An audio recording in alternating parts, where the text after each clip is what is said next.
जय हिंद दोस्तों, स्वागत है आपका इस वीडियो में। आज इस वीडियो में डिस्कस करेंगे कि पी रेशियो का आखिर मतलब क्या होता है और इन्वेस्टिंग के टर्म में इसका इतना इंपॉर्टेंस क्यों है। तो चलिए वीडियो को स्टार्ट करते हैं। सबसे पहले आसान भाषा में समझते हैं कि पी रेशियो का आखिर फुल फॉर्म क्या होता है। इसका मतलब है प्राइस टू अर्निंग रेशियो। अगर इसके किताबी भाषा के फॉर्मूले की बात करें तो प्राइस पर share divided by earning per share. अब एक एक करके चीज़ों को समझते हैं। सबसे पहले प्राइस पर शेयर को समझते हैं। इसका मतलब है, मान लीजिए एक कंपनी है ABC लिमिटेड, तो उसका जो अभी करंट प्राइस चल रहा है वही उसका प्राइस पर शेयर होगा। अगर आप उसका करंट प्राइस देखना चाहते हैं तो सबसे पहले आपको सिंपली जाके गूगल पे सर्च करना है ABC private limited current price, तो आपको उसका करंट मतलब प्राइस पर शेयर मतलब करंट प्राइस उसका आपको मिल जाएगा।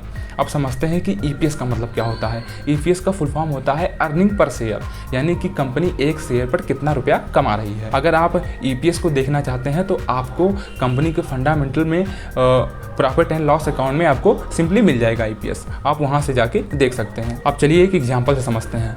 मान लीजिए एक कंपनी का जो करंट प्राइस है वो भी 100 है और उसका जो अर्निंग पर शेयर है वो 5 है। तो अगर हम इसको प्राइस पर share divide by earning per share से कैलकुलेट करें तो हमारा जो पी रेशियो आएगा वो 20 निकल के आएगा।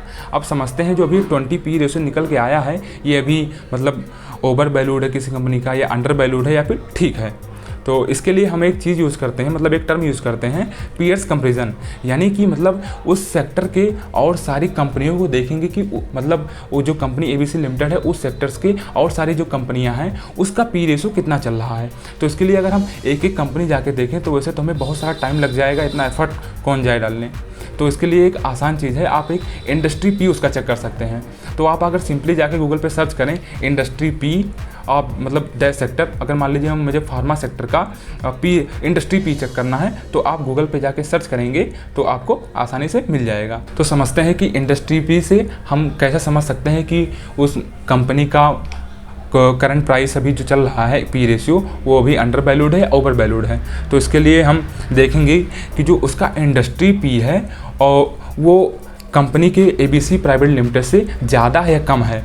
अगर जो मान लीजिए ABC कंपनी लिमिटेड है उसका जो पी रेशियो 20 है और जो उसका इंडस्ट्री पी है वो 30 है, इसका मतलब है ABC प्राइवेट लिमिटेड जो कंपनी है वो अभी अंडर वैल्यूड है एज़ कम्पेयर टू उसके इंडस्ट्री पी से। वहीं अगर इसका रिवर्स लें तो मान लीजिए किसी कंपनी का जो इंडस्ट्री पी है उसी कंपनी का वो 15 है और उसका और जो ABC लिमिटेड कंपनी है उसका जो पी रेशियो वो 20 है, इसका मतलब है वो ABC प्राइवेट लिमिटेड कंपनी जो है वो भी ओवर वैल्यूड है। तो समझते हैं कि आखिर में ये पी रेशियो आखिर में होना कितना चाहिए।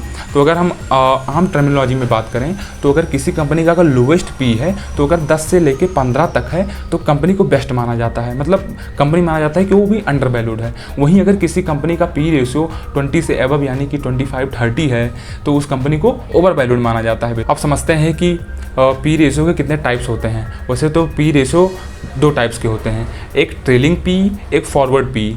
अब समझते हैं कि ट्रेलिंग पी का मतलब क्या होता है। अगर आप किसी मान लीजिए अगर आप किसी कंपनी पे जाएं, यानी कि आप मान लीजिए अगर टिकट टैब पे जाएं और वहाँ पे आप किसी कंपनी का नाम लिखें, मैं एक एज्यूम कर रहा हूँ कि मान लीजिए अगर मान लीजिए ब्रिटानिया कंपनी का, ब्रिटानिया लिमिटेड का मैं अगर पी रेशियो देखूँ तो आपको उसके सामने TTM लिख के आएगा। तो उस TTM का मतलब क्या होता है, अगर उसकी बात करें तो उसका मतलब है ट्रेलिंग 12 मंथ।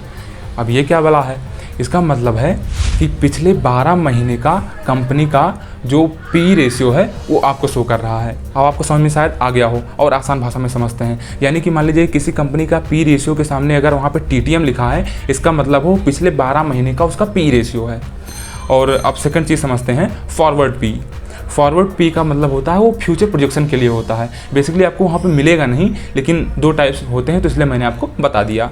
और लास्ट में बस मैं एक ही बात कहूँगा कि वैल्यूएशन रेशियो, यानी कि अगर सिर्फ आप पी रेशियो देख के इन्वेस्टिंग करते हैं यानी किन्हीं कंपनी में पैसा लगाते हैं तो ये सही नहीं है। यानी कि पी रेशियो के अलावा भी बहुत सारे रेशियोज़ हैं, यानी कि जैसे PV ratio, ROC ratio, ROC ratio, इन सबको भी आप समझना पड़ेगा। और आपको कंपनी का फंडामेंटल में प्रॉफिट एंड लॉस अकाउंट और फिर बैलेंस शीट, कैश फ्लो, ये सब चीज़ें भी आपको देखनी पड़ेंगी।